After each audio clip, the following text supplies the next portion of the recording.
Bismillahirrahmanirrahim. Assalamu alaikum. My name is Jamshed Ali and my role ID is 190994. So today I'm going to introduce you about the introduction and implementation of phase and fast correct PWM using at Mega 328P to control our DC motor speed. So first of all, our main objective is to using timer off at Mega 2560 in PWM mod. So the software we are going to use for implementation of our simulation purpose are the AVR Studio and Proteus. So and the hardware tools are that at Mega and LED to show the gradual blinking of our LED using at Mega with some proper delay. So first of all, this is the proper introduction about the timers. So the timers are the heart of automation. We have seen in previous chapters how we could take an input, perform mathematical functions on the data and perform an action. So timers give an extra level of control by giving us not only control over what happens when it happens. We can put a time delay on self-destruct. In our evil liar, we can control the flash rate of our seizure causing robot, and we could ensure that our death ray is not fired because it's fully charged.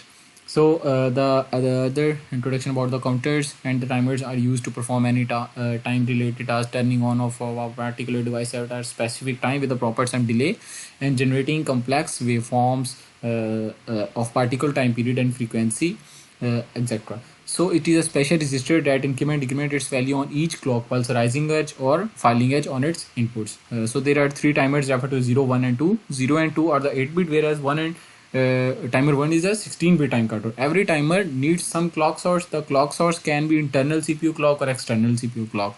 So the clock source is selected by the clock select logic, which is controlled by our clock set CS02 bits located in the timer counter control register TCCR0. If we use the internal clock source, then the frequency of crystal oscillator is fed into the timer. So this is the basic theory of our operation. This is our registers value for our clock speed divided by our prescaler value multiplied by desired time in seconds. So -1 for our proper creating some delay. So there are some modes of operation: normal mode, CTC mode, fast PWM mode, phase correct mode, PWM mode. So in previous labs we just discussed our normal mode and CTC mode, but now we are going to discuss our fast PWM and phase correct PWM mode. So as we discussed in our previous lab, the fast PWM mode, the fast pulse width modulation or fast PWM mode provides a high frequency PWM waveform generation operation. So this is a basic timing diagram as you can see here. This is a OCR interrupt flag set, OCR update set, TOV interrupt set flag, TCNT registers, OCR. So by comparing these over value, it will give us our the required output. The small horizontal line makes on a TCT slopes represent compare matches between OCR0 and TCNT0. This line represents this behavior of our timing diagram for fast PWM mode. So now this is our phase correct mode. In here, this is the OCN interrupts flag update and TCNT register, OCR registers, and this is the basic period of our timing diagram during our operation. So the diagram includes both the non-inverted and inverted PWM outputs. So the small horizontal line makes and difference between these slopes. So the phase correct PWM mode provides a high resolution phase correct PWM waveform generation operation. The phase correct PWM mode is based on a dual slope operation. So it operates on dual slope operation, means it includes non-inverted and inverted PWM outputs in both. In inverting output compare mode, the operation is inverted, while in non-inverted the operation will non-inverted.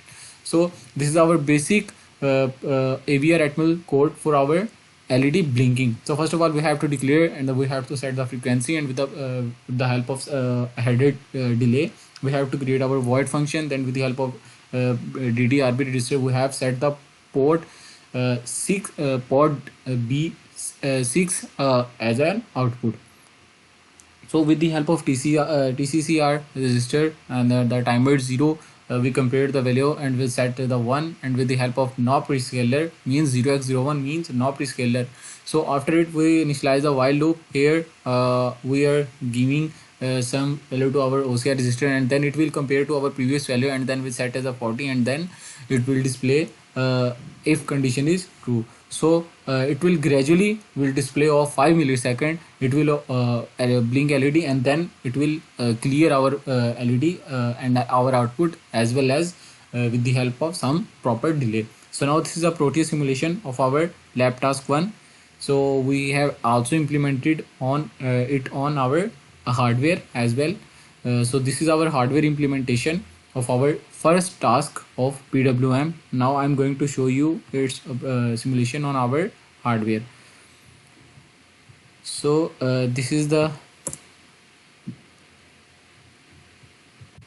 ये हमारा hardware implementation of our PWM task 1 where we have to gradually blink our LED. Task 1 है PWM का, जिसमें हमने LED को gradually glow करवाना था, gradually blink करवाना था. सो ये हमारी प्रोटोस पे सिमुलेशन है और ये हमारी हार्डवेयर पे सिमुलेशन है PWM के फर्स्ट टास्क की.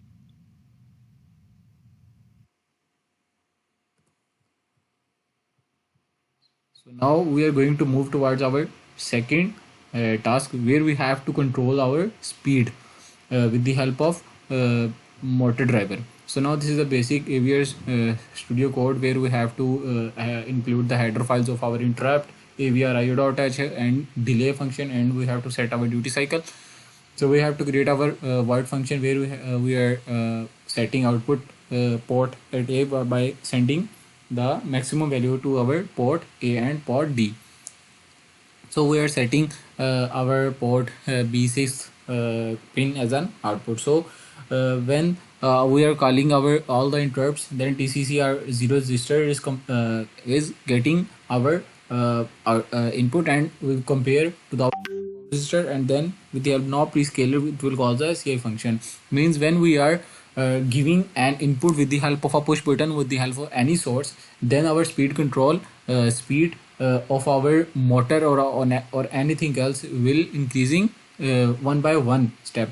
So first of all, as an example, it's busy 10 millisecond, and then 10 meter per second, and then 20, then 30, then 40, and increasing days by days when we are pushing our button one by one, and when we are causing an interrupt one by one. So here our 4 interrupts mean we are going to use in our simulation purpose 4 push buttons.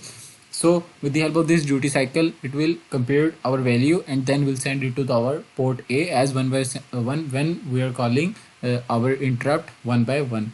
So as you can see, when it will call first interrupt, then it will call duty cycle 1, and then we will second, and 190, and 13, and 220. So here we set our duty cycle with the help of our interrupt calling function. So this is our basic Proteus simulation of our PWM task where we have to control the our DC motor speed with the help of our PWM. So now I'm going to show you its simulation on our Proteus. So this is our basic Proteus circuit of our PWM task 2. Now you can see here I'm going to upload the hex file of our PWM task 2. So now you can see here I'm going to simulate it. So when I am pressing first button, then it started very slowly. When I am going to press its second, then it's rising and increasing its speed gradually.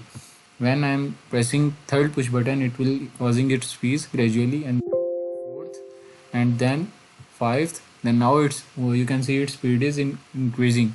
So this is a basic Proteus simulation of our PWM task 2. So now I am going to show you its basic simulation on hardware. So this is our hardware implementation of our PWM task 2. So this is a conclusion. So here we include the pulse width modulation. So how can we gradually glow our LED, or how can we control our DC motor speed? So